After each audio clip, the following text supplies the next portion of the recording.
The personal lives of Tasmania's politicians aren't usually up for public consumption.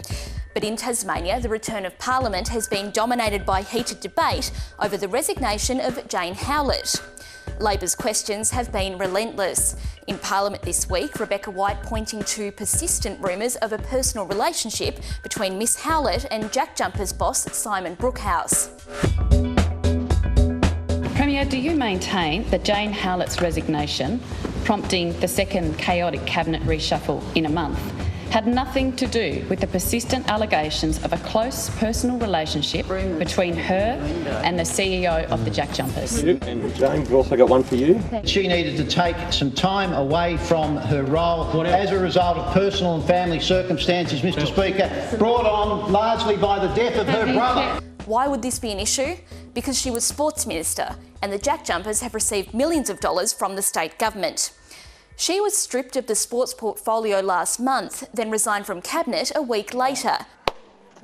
Labor says it's an issue of integrity, but the Premier says it's muckraking, saying Miss Howlett denies the relationship and he takes her at her word.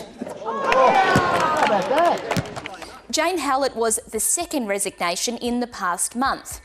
Sarah Courtney came under heavy criticism for taking a holiday to France just before the start of a really tense school year.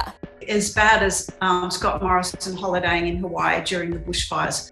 Peter Gutwein maintained it was appropriate for her to take a break, but then she resigned, saying she wanted to spend more time with her family. And before that, there was Adam Brooks.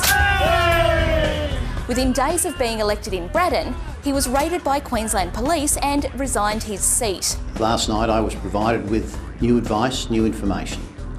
Mr Brooks has decided to take the action that I've outlined and not take his seat in Parliament. Peter Gutwein backed Adam Brooks during the state election campaign, despite accusations rejected by Mr Brooks that he had misled women about his identity.